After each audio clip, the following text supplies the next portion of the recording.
Les Instigateurs, podcast numéro 59. Aujourd'hui, on vous parle de la routine de fin d'année.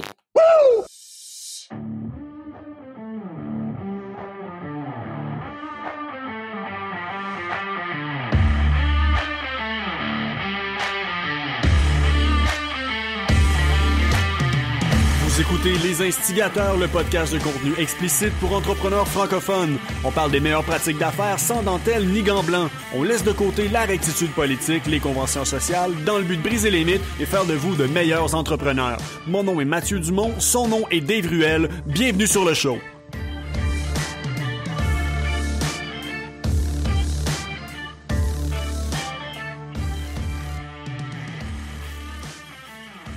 Mathieu Dumont, a.k.a. le Jeff Bridges québécois.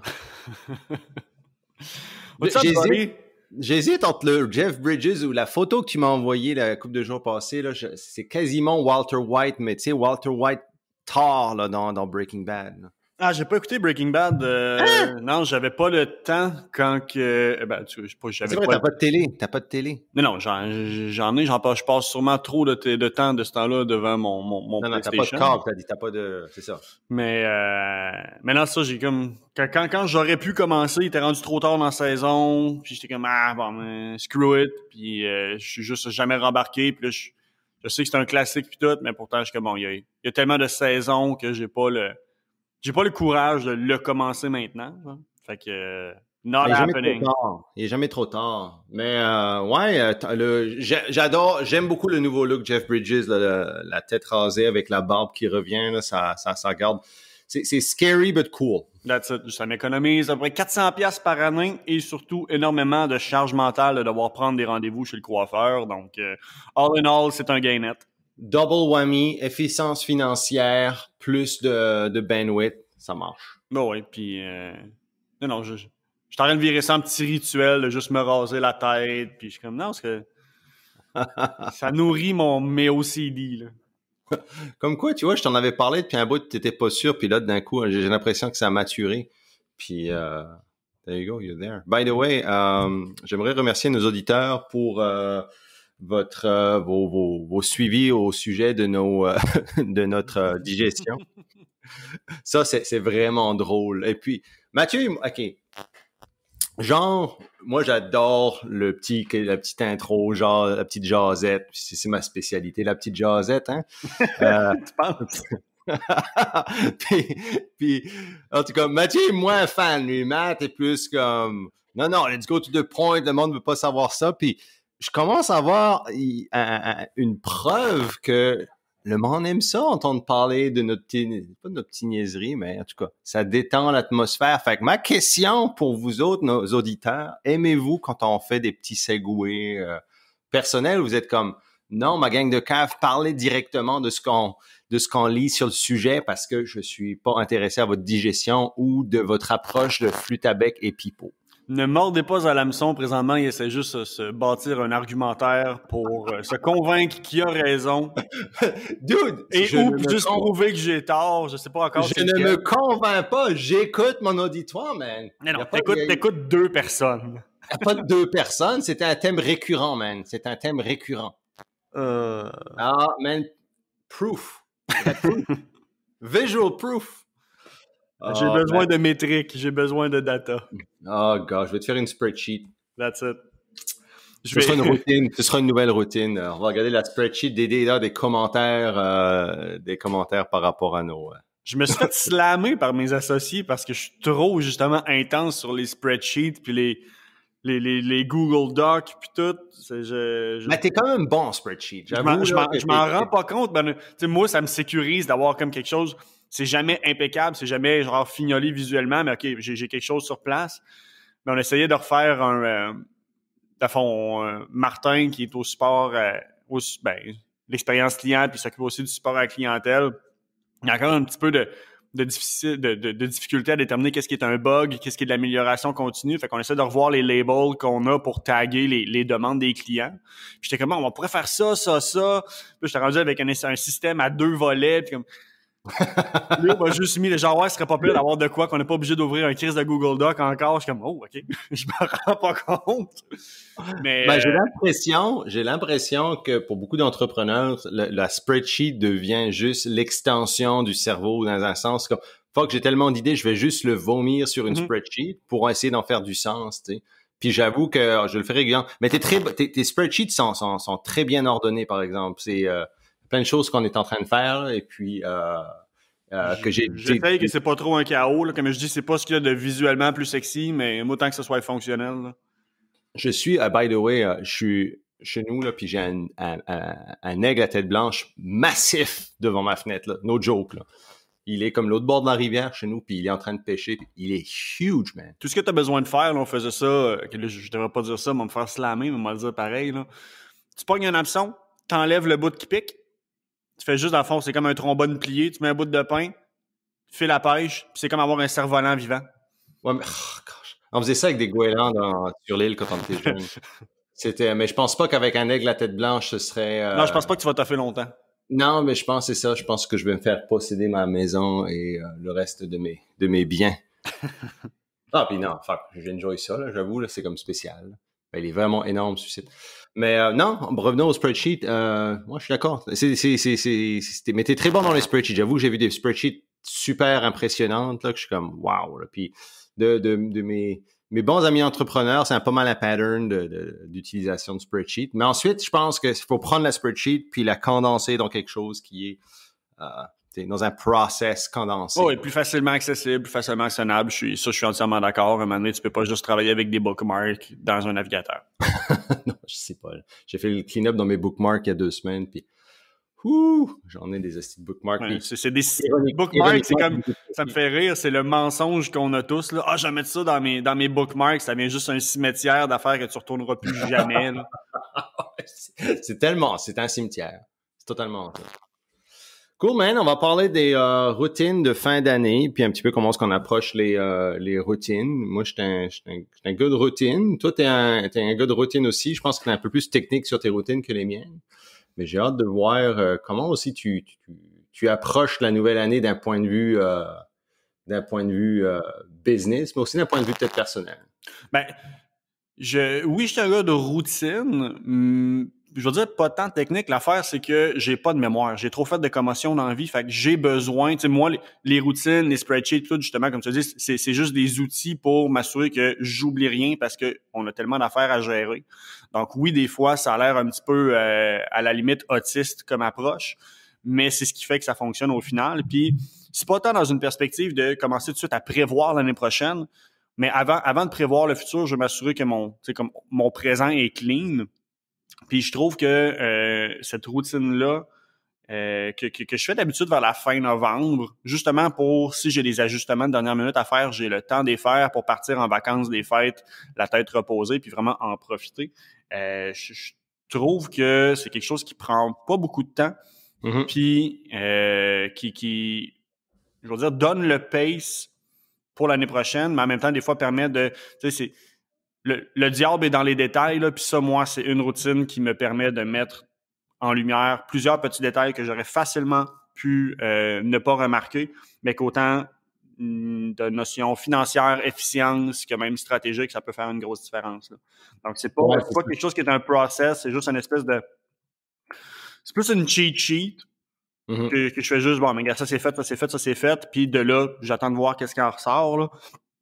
Avant toute chose, c'est sûr que le premier élément va être, moi, la fin novembre. Tu sais, décembre, c'est jamais un gros mois. Les gens sont la tête ailleurs, sont pré-vacances, sont dans les dépenses de cadeaux, blablabla. Fait que je pars dans l'optique que je vais être pratiquement capable de fermer mon année au 30 novembre.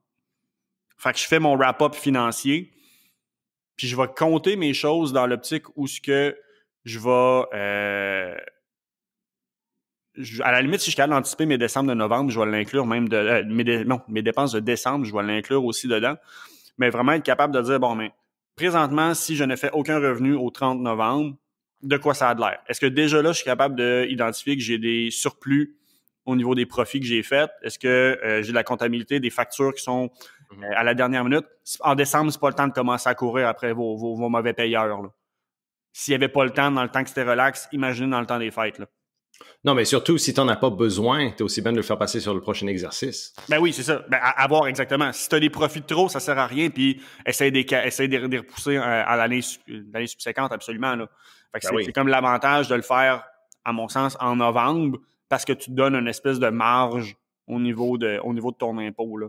Comment est-ce que vous faites votre comptabilité, vous autres, à l'IDAC? C'est-tu quelque chose qui est mensuel ou vous le faites quarterly ou comment ça fonctionne? Non, mensuel. Mensuel, dans le fond. Là, on a changé l'approche, dans le fond. On a commencé à l'outsourcer.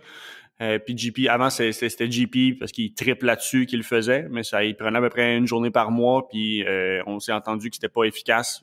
Ouais. Parce qu'à la base, c'est un programmeur, on a besoin de lui à faire du code avant toute chose. Donc, il continue à faire juste la supervision de la chose, mais maintenant, on l'a transféré à Mallette. Mais une fois par mois, dans le fond, on fait vraiment notre facturation complète. On a une rencontre à chaque mois, le deuxième vendredi de chaque mois. Une rencontre avec les actionnaire pour le suivi des états des résultats, des PNL, pour faire notre suivi. Donc, on essaie de pas trop attendre justement avec ça, là. Ouais, c'est ça. Nous autres, ce qu'on a, Bioptimizer, ça faisait, puis Balboa faisait PNL mensuel. Après, quand j'ai vendu, je suis retombé tout seul, je suis passé à des PNL, quarterly, trimestriels. Mm-hmm. Et puis, je me suis rendu compte que c'est correct à partir du moment où tu builds, là, où tu as peut-être avoir moins besoin de tes KPI, etc., où tu es plus dans une building phase, mais quand tu es dans une growth phase, puis tu dois savoir tes KPIs, tu dois savoir qu'est-ce qui amène vraiment ta croissance et puis tes ventes. On est passé là à mensuel cette année. On est repassé à mensuel et pas repasser, mais on a évolué là à mensuel pour ma compagnie, pour EFIC. Et puis, c'est ça. Ça nous permet aussi, un petit peu comme tu as dit, puis au niveau du wrap-up de chaque quarter, d'être de l'avant par rapport à savoir, si tu veux, comme nos projections ou sur quoi focuser.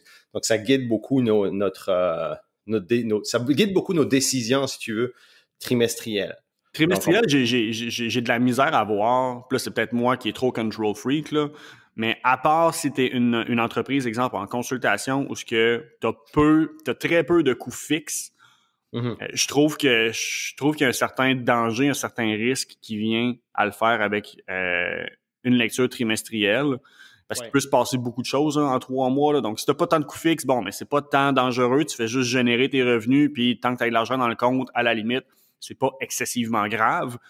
Mais dans une optique où tu as un petit peu plus un calcul de marge, j'ai l'impression que tu as une obligation de le faire mensuel. Ben oui, c'est pas mal, c'est pas mal ça. Comme je te dis, quarterly, ce qu'on l'a fait, pourquoi? Parce qu'on était en contrôle de nos dépenses, parce qu'on était, on bâtissait plus qu'on avait d'opérations, je te dirais, journalières d'une certaine façon. Donc c'était assez prédictible. Donc pour nous autres, c'était gestion de la charge de travail et puis d'avancer sur les projets. On savait pas mal où ce qu'on s'en allait. Mais ensuite, une fois que tu rentres, tu as un moins grand besoin de création et tu rentres plus dans un momentum opérationnel, c'est là que la fréquence des check-in financiers doit se faire. Fait que c'est, non, comme tu as dit, là, moi, je pense que c'est ça. On l'avait fait quarterly parce que, c'est correct, on n'a pas besoin de le faire monthly. Mais, si c'était à refaire, moi, j'aime garder, je l'aurais juste fait mensuellement dès le départ. C'est toujours plus ça dépend si t'aimes ça aussi. Il y en a qui détestent ça, fait que je peux comprendre. Moi, j'ai du plaisir à lire mes PNL, là, fait que... Ouais, je n'ai pas nécessairement beaucoup de plaisir. Là. Je le fais parce que c'est partie de la business. Je suis plus un créatif qu'un gars de chiffre.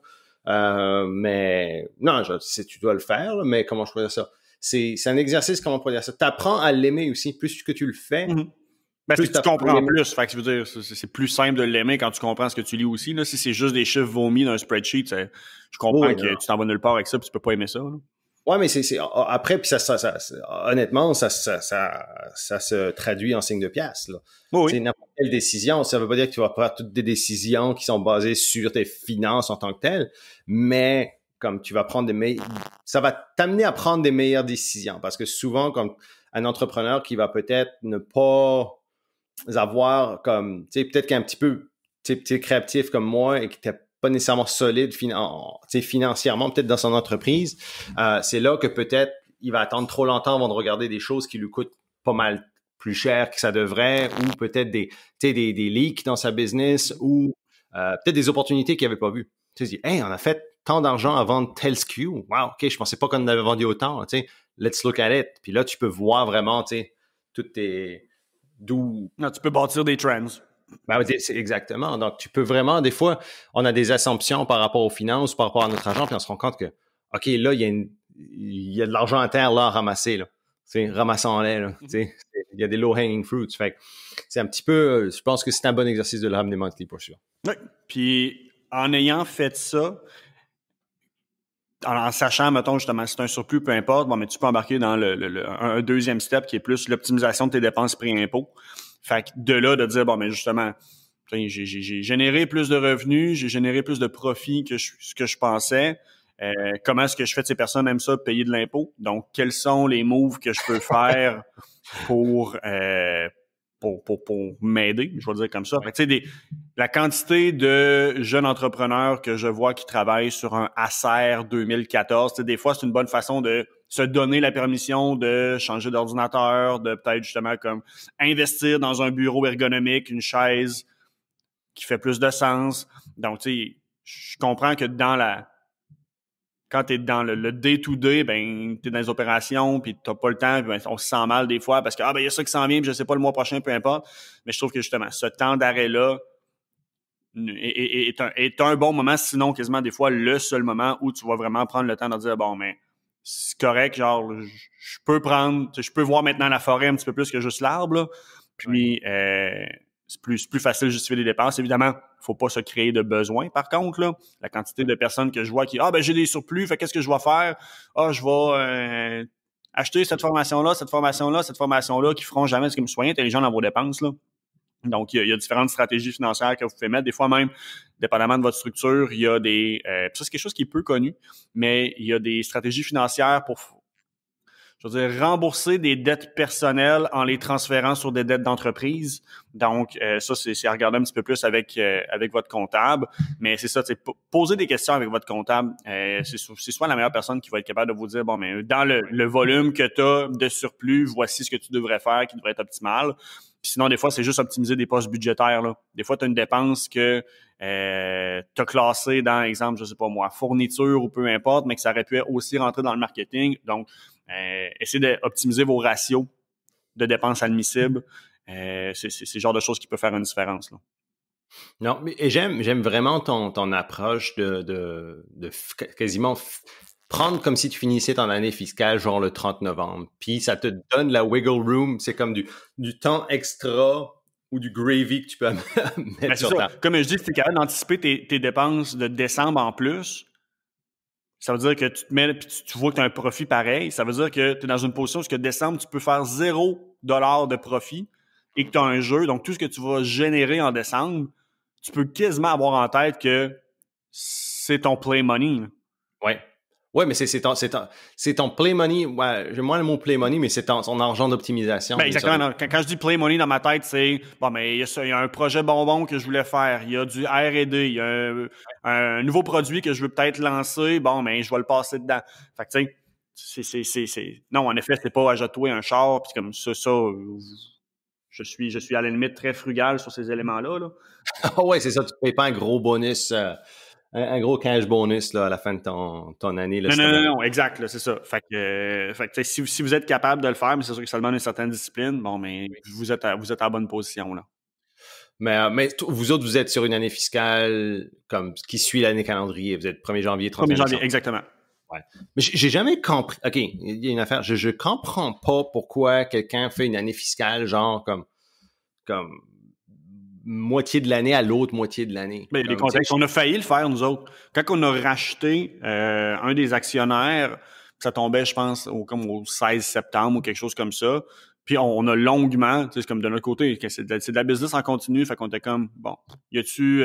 à part le fait que symboliquement, c'est le 1er janvier, puis tout le monde est dans ce mode-là, fait que c'est plus facile d'avoir des discussions. Ça change rien, là. Ouais, non, mais c'est ça change rien, mais je trouve qu'au niveau, surtout pour peut-être une petite business, là, une grosse business, ça dépend, c'est irrelevant. Mm-hmm. Mais souvent, je trouve que même le groove de l'année, c'est ça. On l'a aligné avec le mood, puis tu sais, de mon côté, je sais que je jase quand même avec certains entrepreneurs, fait que je me dis, gars, dans ma position, je parle pas à beaucoup de monde, je suis aussi bien de m'aligner avec le mood des autres personnes. Ouais. Fait que ça, mais oui, en effet. Ouais, mais c'est même son propre mood, parce que moi, comme la façon dont je travaille au niveau j'établis ma workload, etc., c'est toujours trimestriellement, tu sais. Donc, oui, c'est irrelevant parce que tu peux le faire de moitié d'année à moitié d'année, mais j'aime faire mes objectifs annuels, etc., pour une simplicité d'une certaine façon. Calendrier, on commence le 1er janvier, on finit le 31 décembre, puis t'établis tes objectifs, tes breakdowns là, et puis toutes les routines sont faites à partir de ça, là, tu sais. C'est peut-être moins compliqué. Peut-être moi qui est trop calme aussi, là, je sais pas. Non, puis c'est un des éléments aussi qui justifie qu'on l'a ramené au 1er janvier, c'est que c'est plus facile. Ça dépend de votre positionnement, mais tu sais, de notre côté, il y a une certaine saisonnalité, il y a un certain pattern dans les marchés qu'on vise. Fait que c'est plus facile d'attacher des objectifs d'affaires selon ces patterns-là avec des trimestres, je veux dire, standards. Là.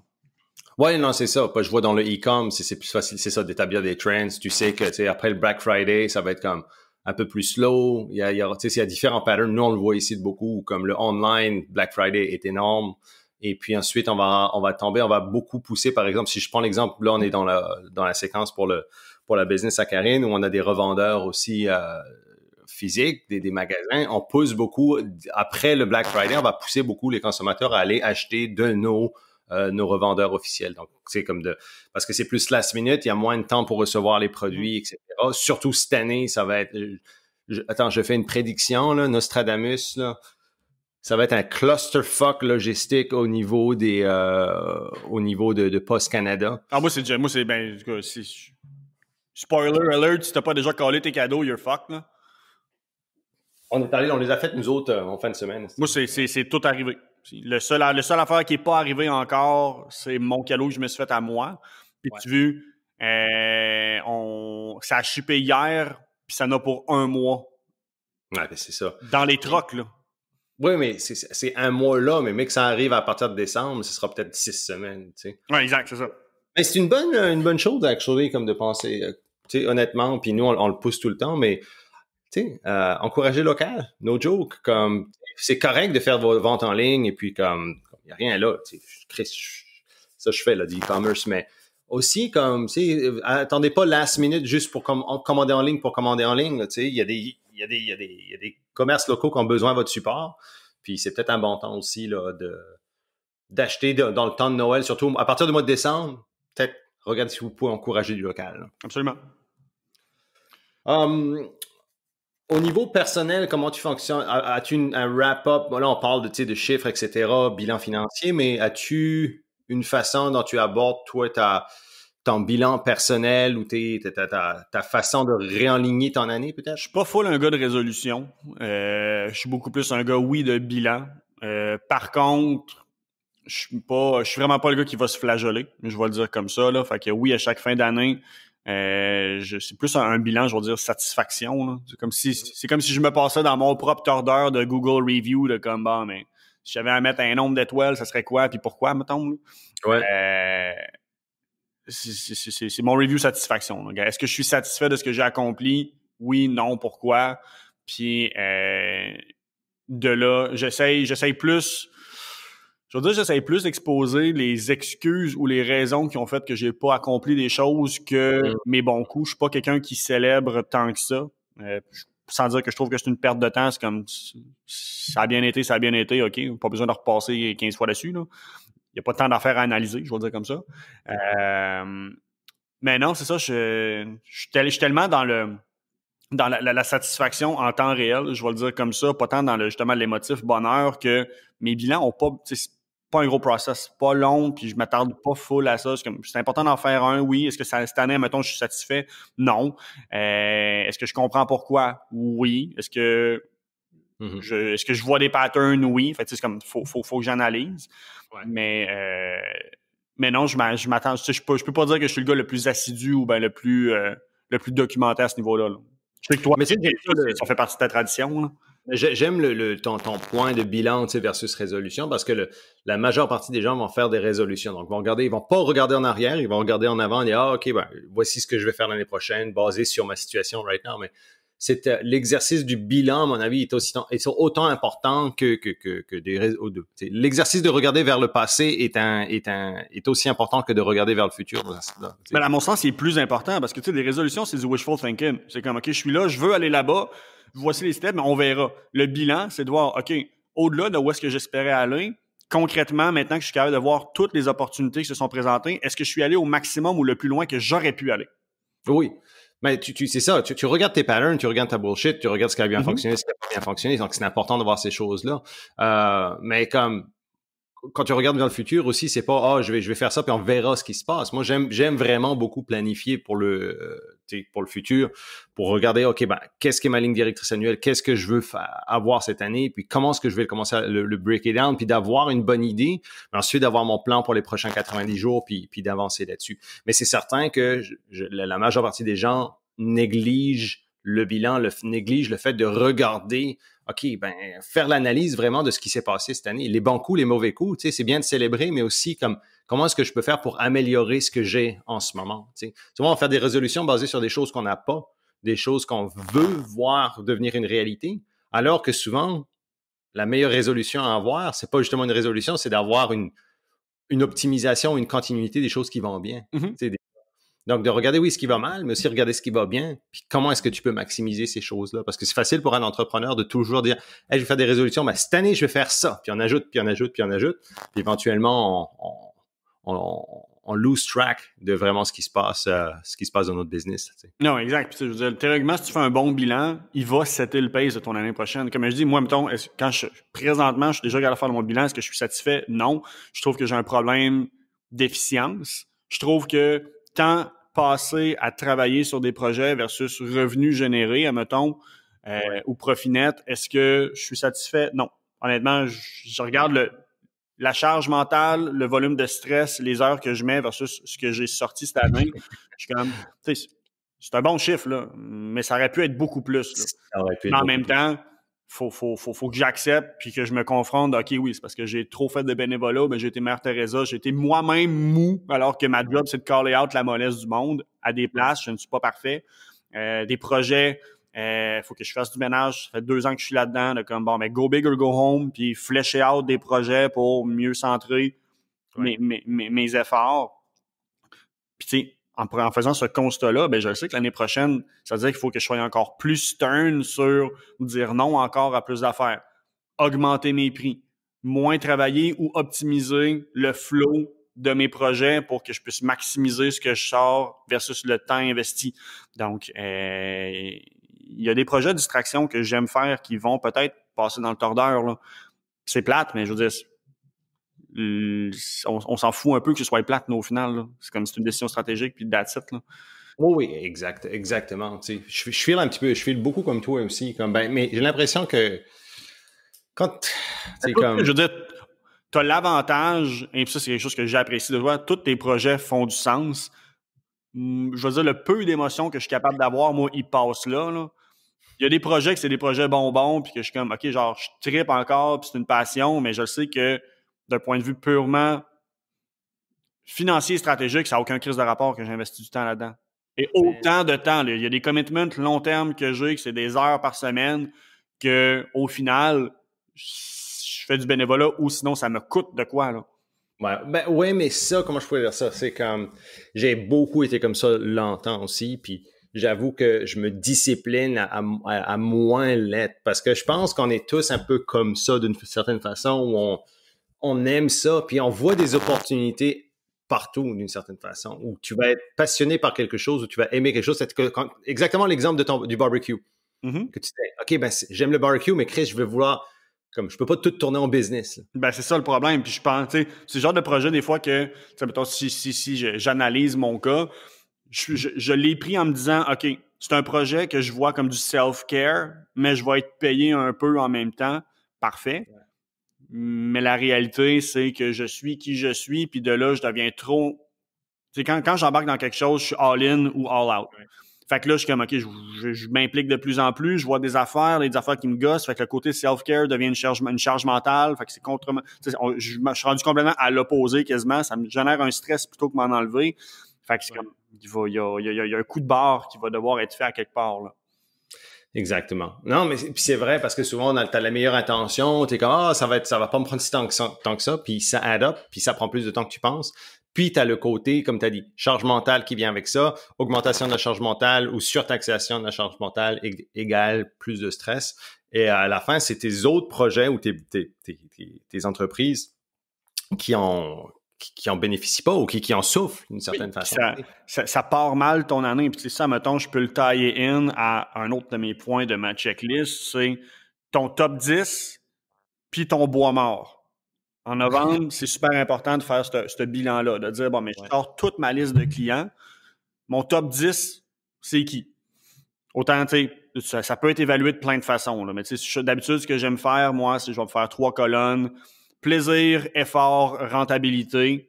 Puis ça va me montrer qui sont les vrais top 10 pour ma business, pas juste ceux que j'aime travailler avec, là. Donc, ceux en haut, bon, mais comment est-ce que je peux soit augmenter les revenus avec ou groomer mon approche pour en attirer plus?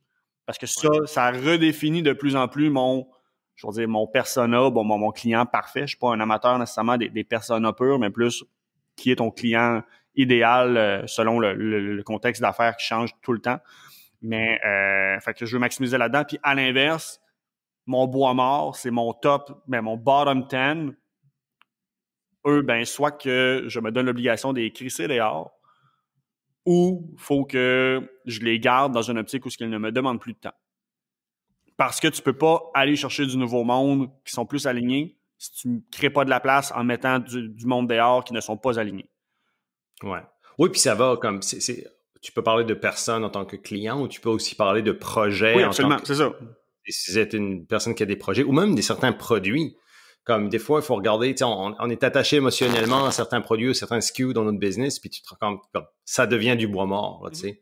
Ah oui, c'est bien, ça regarde bien, il est là, mais on fait pas vraiment d'argent avec ça ou comme. Non, cette technique-là des 3 colonnes, honnêtement, peut être appliquée partout. Ça peut même être appliqué, c'est plate, là, puis ça va sonner hyper sans cœur, là, mais ça peut être appliqué dans vos relations, là.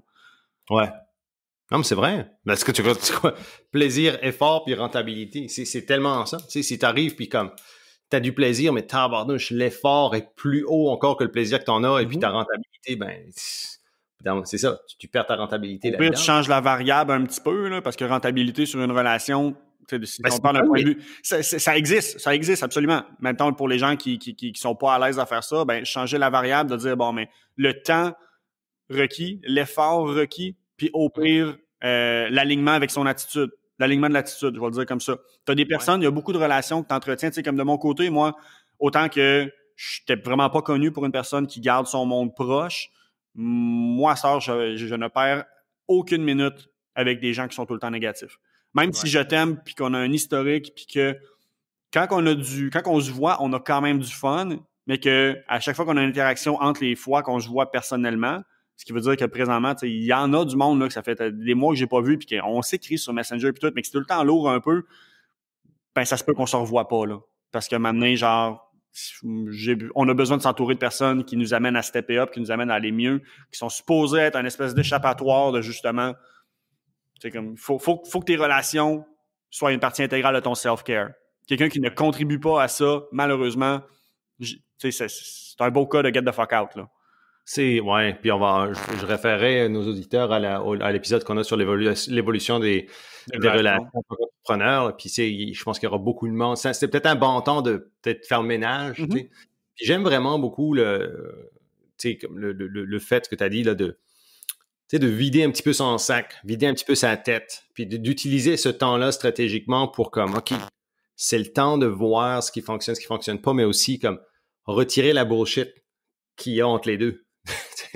Puis, je sais pas comment toi tu le fais si tu as une routine particulière, mais je sais que moi et Karine, par exemple, chaque année, on s'établit comme quelques jours là, avant Noël pour établir comme notre plan pour pour la prochaine année.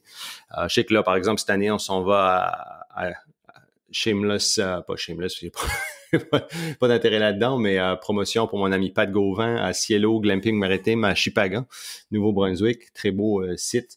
Ils ont des dômes, ils ont des super beaux dômes sur le bord de la mer, etc. Puis ils sont ouverts à l'année. Puis ils ont des hot tubs japonais. C'est fantastique. On va aller là 3 jours pour justement déconnecter. Il n'y a pas de TV, il n'y a rien. C'est comme super unplugged. Et puis, même pas d'Internet. Et puis, on va justement faire le bilan, mais faire nos résolutions. Mais une chose qu'on va faire beaucoup cette année, puis j'ai très hâte à ça, c'est justement de faire le bilan et le clean-up mental qui vient avec ça. Cette année, ça a été super intense pour moi au niveau de beaucoup de choses parce que ça a vraiment il y a beaucoup de choses. J'ai eu beaucoup de momentum sur énormément sur des projets, sur des produits, sur des business. Karine, pareil. Et puis, on parlait hier, on était dans l'auto, puis c'est ouais, OK, ça va moi j'ai juste hâte, ça je lui disais, j'ai juste hâte de comme barfer, de vomir mon cerveau là comme dans 2-3 semaines là, pour repartir clean parce que je sens que comme je renarde de steam un petit peu à la fin de l'année à cause que mon cerveau là est vraiment plein. Et puis c'est important de faire le bilan, puis je suis encore, comment je peux dire ça? J'ai besoin de voir des choses, j'ai besoin de voir des métriques pour faire mes décisions, pour mettre les bonnes cases. Les bons efforts, puis à la bonne place au bon moment. Là. C'est ça, exactement. Donc, fait que nous autres, on fait tout le temps ça. On fait comme quelques jours à la fin de l'année, puis généralement, mi-décembre, c'est toujours 2 semaines minimum off complètement. Fait que ça rejoint un petit peu ce que tu dis que décembre, dans le fond, sert à fuck all. Mm-hmm. Donc, aussi, on va l'utiliser à bon escient. C'est certain, c'est pas applicable à tout le monde, mais je te parle dans une optique où comme vous avez des revenus stables, où vous êtes capable vous avez une business qui fonctionne bien, vous allez étudier vos patterns. Des fois, c'est peut-être pas décembre, vous allez peut-être dans le jus en décembre, c'est correct. Mais de voir quand est-ce que peut-être votre moment le plus smart de l'année et de le faire de cette façon-là. Mm-hmm. Non, tu sais, puis ça, c'est quelque chose qui, tu sais, je te regarde de loin depuis longtemps avec cette approche-là avec Karine que j'apprécie énormément. Je n'ai rien en place. Je sais pas, je suis pas... tu sais, je veux dire, tu parles beaucoup. Toi, c'est facile de verbaliser les affaires. Là. J'aimerais ça être capable, mais la réalité, c'est que tu me mettrais dans un scénario comme ça, là, comme 2 jours, 3 jours, puis je verrais en rond. Genre.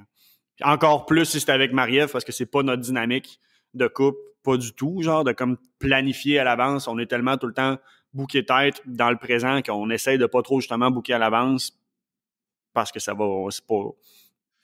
Mais c'est pas de booker à l'avance, je dirais pas booker à l'avance, c'est plus de planifier les choses, puis de réaligner, puis on est peut-être dans un contexte spécial où moi et Karine, on est partenaire de vie, mais partenaire d'affaires aussi. Ben c'est ça. T'sais, être partenaire dans une même business, là, oui, je pense que ça fonctionnerait, mais dans une optique où ce que tu sais, Marie, oui, je l'aide avec ses projets puis tout, mais c'est pas mes business, là, du moins pas pour l'instant.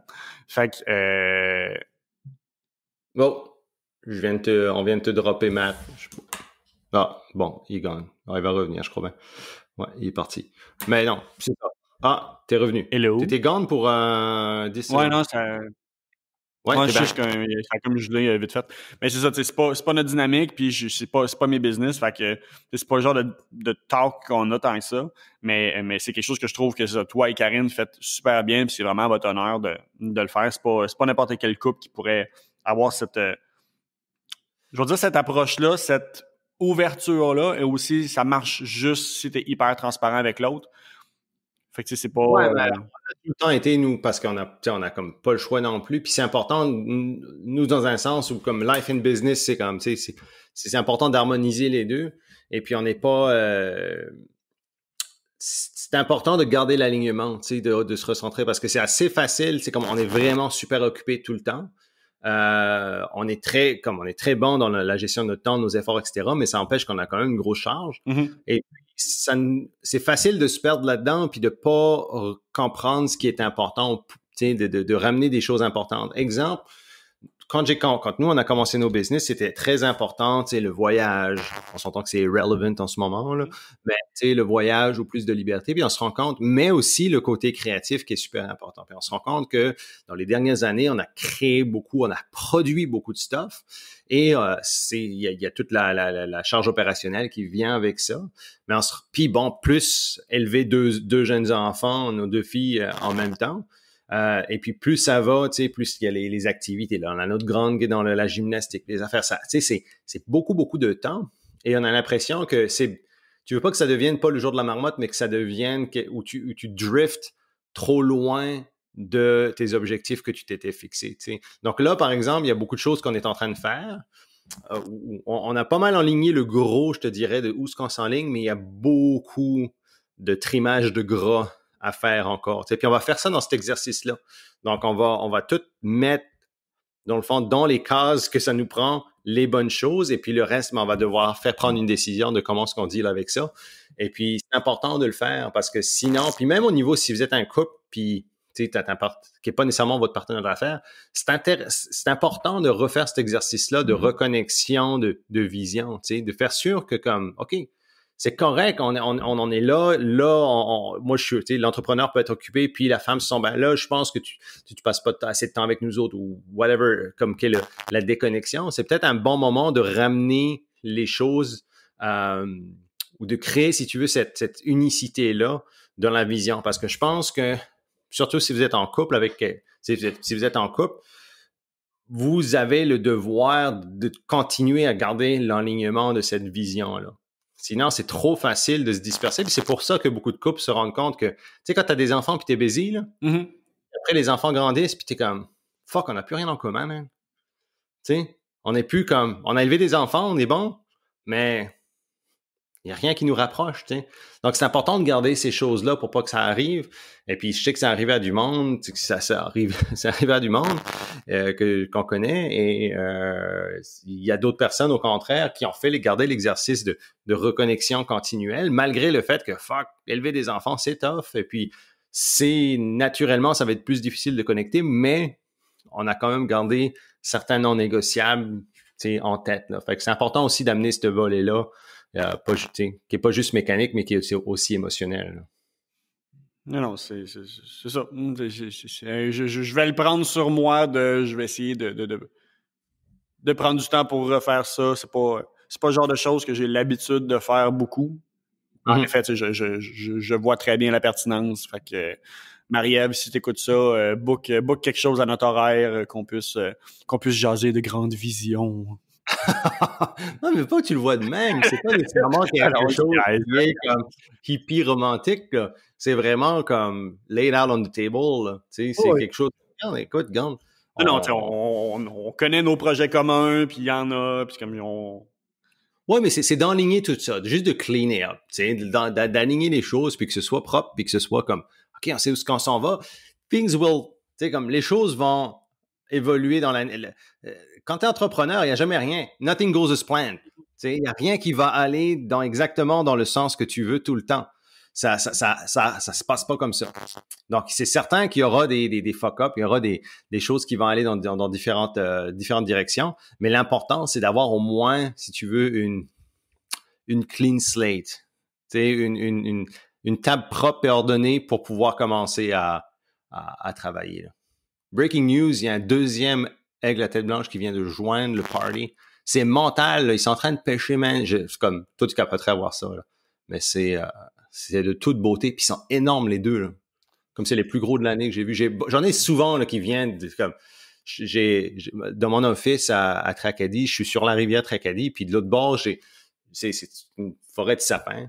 Et puis, il y a tout le temps des aigles à tête blanche ou toutes sortes de bébites qui... La journée que tu vends ta maison, tu me le diras, je vais écrire le texte, le hype text, puis ça va être dedans.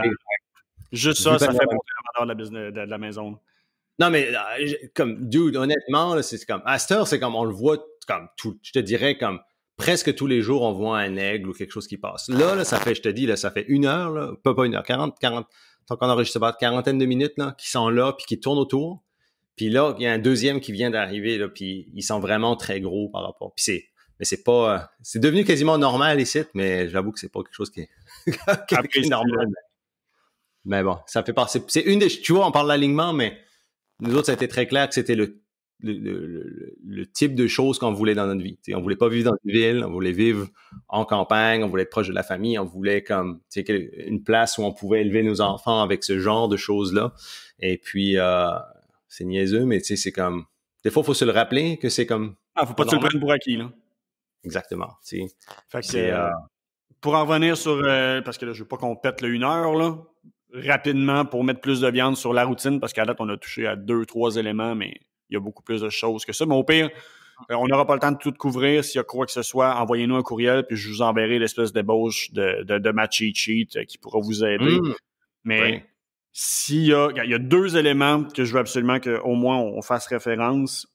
Si vous avez des surplus présentement, pour l'année prochaine, essayez d'ajouter un poste budgétaire ou appelez ça comme vous voulez, là, mais un budget moral. Si vous avez des employés, si vous avez des partenaires, vu le contexte actuel, je ne sais pas quelque chose. De notre côté, mettons, du côté d'IDAC, c'est quelque chose qui est là à chaque année. À chaque année, on va payer, toutes dépenses payées, 2 fois un chalet d'été, un chalet d'hiver pour tous nos employés. Justement pour le moral des troupes, juste pour nous permettre de connecter tous et chacun hors corpo, là. Fait que de plus en plus, ça amène les kids, puis c'est comme nourrir la vibe que c'est ça, on le pousse beaucoup, là. Il n'y a pas juste le travail dans la vie, on a la chance de se côtoyer tous et chacun au bureau parce qu'on aime faire ce qu'on veut, oui, mais on a d'autres champs d'intérêt. C'est important de se connaître au-delà de juste « OK, tu fais quoi dans le job? » genre. Fait que je pense que maintenant, plus que jamais, ce genre de poste budgétaire-là est clé dans votre organisation.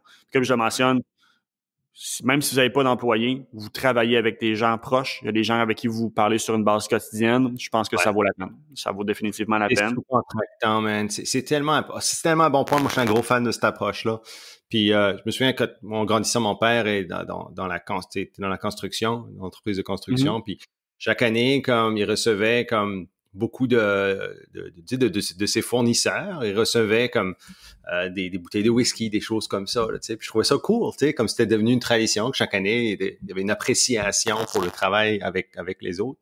Et puis, oui, mais pas nécessairement, tu sais, comme moi, la notion de c'est le fun, c'est cool, là, une bouteille de whisky ou ben un cadeau, mais ça fait pas que tu connectes avec les personnes.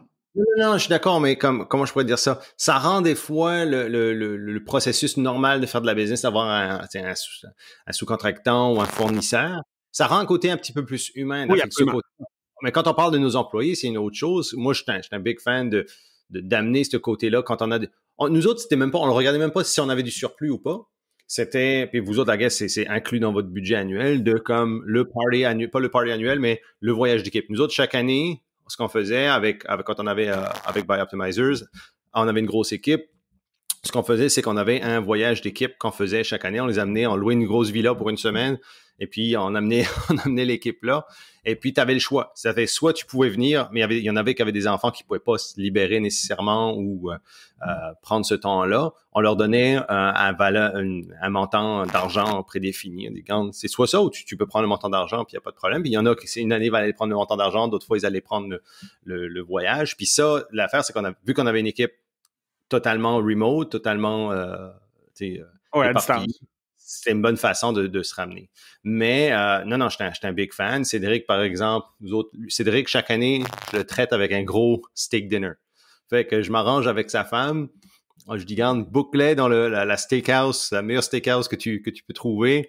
Chaque année, c'est libre à toi. Puis comme vous traitez tous les deux en tant que couple, tu sais, puis tu payes pour la babysitter, puis tout ça. Fait on met un montant là-dessus. Et puis, lui, je sais que chaque année, c'est comme un petit peu devenu une tradition, mais ça amène à côté, c'est ça. C'est ça, côté, oui, reconnaissance, mais au final, c'est ça, faut pas que ce soit juste un buy and dump, là, acheter un produit, là. Faut que ça ait un sens, faut que ça ait un purpose, je vais le dire comme ça. Mais cette année, si vous êtes pour commencer quelque chose comme ça, cette année, c'est définitivement la bonne année. C'est le bon temps pour l'essayer, exact. Puis l'autre point, juste pour wrap it up, présentement, c'est le temps. Si vous vous sentez, parce que là, on parle comme des bonnes pratiques puis tout, mais je sais que présentement, il y a du monde qui trouve ça tough. C'est le moment parfait pour considérer le changement légal de votre business et ou entrer un associé. Pour partir l'année clean, là, c'est pas excessivement long à faire, ce processus-là. C'est comme incorporer votre business, faire un livre des minutes, une charte d'actionnaire. Ça peut se faire rapidement. c'est ça que moi je le mets dans la routine, de voir à chaque année. Présentement, je suis là-dedans, je regarde, bon, mais quel genre de business m'intéresse, quel client j'ai en mentorat que ça vaut peut-être la peine que je fasse une proposition d'acquisition partielle ou de rentrer comme partenaire. Donc, justement, parce que c'est plus tannant quand tu te rends compte que tu as une opportunité en mars ou peu importe, puis de devoir focailler avec les fins d'année fiscale. Bon, mais présentement, vous le savez, si c'est quelque chose qui vous serait utile, ça vaut peut-être la peine d'embarquer, de faire un petit peu plus une priorité de ce projet-là. Là. I love it, my friend. Donc, peut-être dernier mot de la fin aujourd'hui ou petite question à notre auditoire. Qu'est-ce que vous avez? Quelles sont vos façons de faire votre routine de fin d'année? Est-ce que vous avez des choses spécifiques que vous faites vous autres qui sont peut-être différentes des choses qu'on a énoncées dans le podcast? Si oui, envoyez-nous un email. On serait vraiment content de vous lire. As-tu un petit défi peut-être pour... J'aimerais ramener peut-être un défi au niveau du budget moral. Pour vrai, mon budget moral va être très simple. Faites vivre une expérience. Ouais. À vos personnes plutôt que leur acheter quelque chose de physique. Yep. Les gens ont besoin de sentir des émotions, ont besoin de se sentir en vie, plus que de se faire gâter d'un produit qu'ils aiment. Fait que je vous dirais, faites le petit step de plus pour vous casser la tête et pas... D'habitude, il y a un concept très simple que j'appelle ditch the first. Là. La première idée que vous avez, là, crissez-la au vidange. C'était l'idée facile. Ouais. Je suis sûr que si vous prenez le temps pour vous forcer, là, bon, mais vous allez trouver quelque chose de mieux. Donc, la première idée instinctivement que vous avez pour ce genre de budget et projet-là, vous n'avez pas le droit de la prendre. Soyez honnête avec vous-même. Là. Faites pas exprès de penser mais à quelque chose juste pour pouvoir, après ça, reprendre votre vraie idée. Là. Fait que c'est ce genre de challenge que je trouve le fun. Offrez un caméo de Ric Flair à quelqu'un. Non, mais c'est très drôle. Merci Jean-Luc Thomas, by the way, fidèle auditeur qui est sur la watch Ric Flair partout sur l'internet. C'est lui qui m'a qui m'avait fait découvrir les t-shirts Ric Flair.